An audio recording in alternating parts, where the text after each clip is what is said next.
If I go out today, I get 50% less fish than when I started. Lake Nokoué in Benin, West Africa. With its 30 species of edible fish, it's the economic mainstay for more than 3 million people. Overfishing, though, and pollution are taking a toll. But our observers are optimistic. They think they've found ways to mobilize the local communities and the authorities. Corentin Beignet went to meet them. Stretching across 339 hectares, Lake Nokoué is the economic hub of southern Benin. Its waters are home to a constant traffic of people and goods. The main activity is fishing. In the last 20 years, the scale of fishing has grown exponentially. A technique known as fish parks now threatens the lake's economic balance and its fragile ecosystem. Our observer Arnaud is hoping to change that. Hello, Arnaud. Hello, Corentin. What are you doing with that drone? We use the drones to film the fish parks. There are more and more of them on Lake Nokoué. We'll show the drone footage to the authorities. We want to convince them how urgent it is. Can we take a look at the fish parks? Yes, we can take this boat. Arnaud's NGO, Bees, fights to safeguard the ecosystem of the lake. It's endangered by the proliferation of fish parks. In the Fon language, they're known as a kaja. The system is simple and highly effective. You can see branches on the inside. The idea is to release phytoplankton, which are critical for fish reproduction. That's the aim. You put the fish in their natural habitat with natural elements, they eat, they get big, and you can harvest them when they're ready. The parks are traps. They're designed to attract the fish, and when there are enough fish inside, you close the trap. What they do is surround the park with a net to prevent the fish from escaping. All that's left to do is collect them. The fish parks are very effective. Lake Nokoué is the most productive lake in Benin, with up to 20 tons of fish per hectare per year. They're efficient but unequal. The akaja attract almost all the fish, and because they're operated by just a handful of big fishermen, for small-scale fishermen, there's very little left. This is how people used to fish before the fish parks started coming in. Before, there weren't as many akajas, and my parents could get by fishing with nets. If I go out today, I get 50% less fish than when I started. Some fishermen have given up.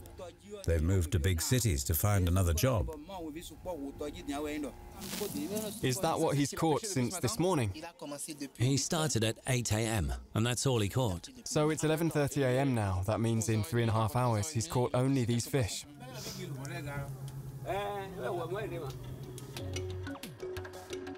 Back on dry land, Arnaud takes us to see the mangroves which separate Lake Nokoué from the ocean. Mangrove branches are a popular material for building fish parks. As a result, they're disappearing, and the fish with them.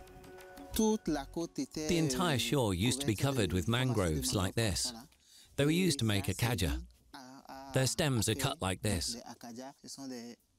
There we have some red mangrove, which makes stilt roots, which spread all over.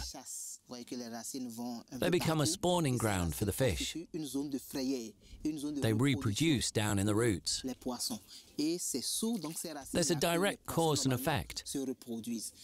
Fewer mangroves means fewer fish reproducing. Arnaud's NGO invested in a drone last year to help them document the economic and ecological impact of the akaja. He uses it whenever he's out in the field.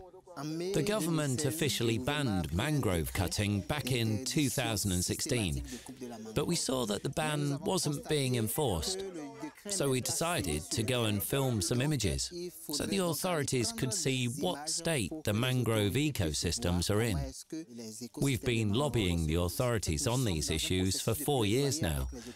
We noticed that the videos and maps we've been producing with the drone have a lot more impact than the written reports we used to submit. Bees' drone images ended up getting the attention of the National Fisheries Bureau, which is responsible for regulating fishing activity. They're in constant contact with one of the Bureau's engineers, Daouda Aliou. So, what can the Fisheries Bureau and other agencies do to protect this ecosystem, which we know is critical to the community? The information from the NGO has allowed us to make arrests and confiscate the perpetrators' outboard engines. People have gotten the message. They know they're being monitored and that some fishermen have even gone to jail. It's true there's been a lot of deforestation, cutting the mangroves. People have cut them down a lot, but we're replanting them. The Fisheries Bureau and Arnaud's NGO are planning to work together to set up a reserve to allow for the mangroves to regenerate. Bees' images have helped the authorities step up enforcement. They've been seizing illegal nets, their mesh so fine that they were trapping even the smallest of fish. Do the NGO's images and maps have any influence on the decision-making process? We met the head of state last Tuesday. We showed him these images to show how serious the situation is and the need for us to have a comprehensive action plan. We're going to use the drone images to map out where shipping lanes should go, which areas should be out of bounds for sedentary fisheries. These images serve as decision-making tools. So, Arnaud, your images are being seen at the highest levels of the state. That's a success, right? Yes, it's why we use a drone to get these images. With drone footage, everyone can see exactly what's going on. The Fisheries Bureau is now thinking of getting its own drones. To go down, you go down like that. Go down. That's it. I'm going to break it. Arnaud decides it's a good time to bring up another topic, pollution of the shores of the Cotonou Lagoon, which connects to the lake. The lagoon is just a few meters away. There are people living there in makeshift slums, in squalor. People earn money however they can, including transporting oil across the lake. They generate rubbish and the rubbish fills up the lake.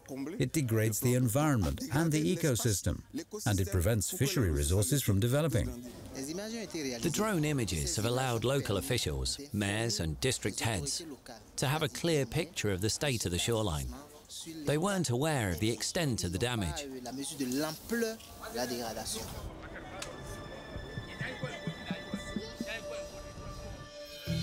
Further up the lake, the Soava Jetty is the nerve centre of the local economy. It's here that the barrels of smuggled Nigerian oil are unloaded.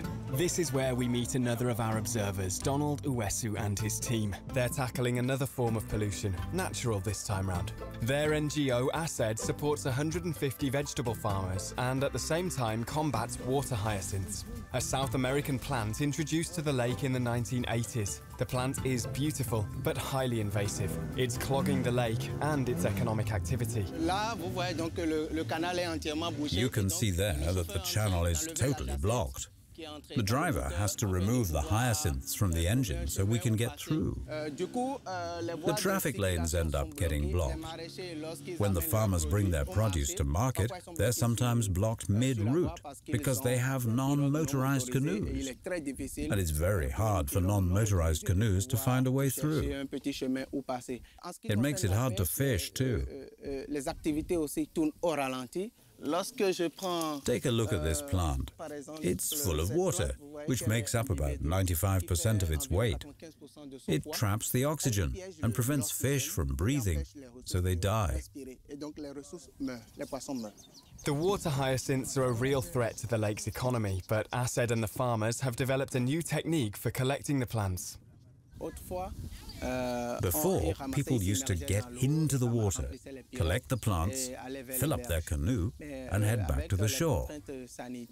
But there were health problems and the danger of drowning. So, we've come up with a better technique. We place a net in the water, using wooden poles and small cans filled with water. We surround a cluster of hyacinths and then use 2 canoes to drag them to the shore. The problem is that once collected, the hyacinths decompose, rot and release CO2, which contributes to climate change. So Donald and the farmers decided to transform them into compost. The plants are dried, then mixed with wood ash and cow dung. The farmers are now using compost, the first time they've used any kind of fertilizer. Their yield has more than doubled on average. It depends from crop to crop. We did our research on 3 main crops here: peppers, tomatoes and pigweed. la tomate et l'amarante. What impact has the hyacinth-based compost had on quality of life?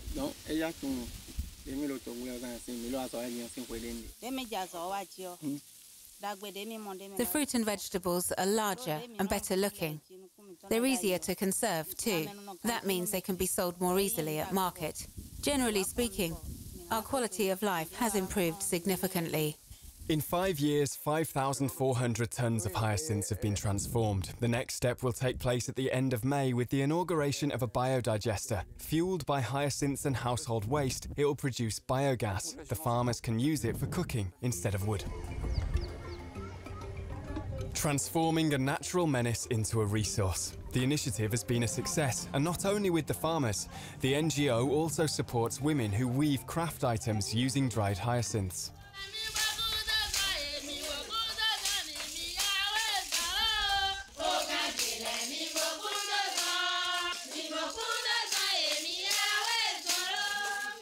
ASED has helped these women form a cooperative and gave them access to fairs and markets. They also benefit from the tourists who come to Gamvie, a town on stilts known as the Venice of Africa. Before, Agnes Papko sold fish. Now her life has improved.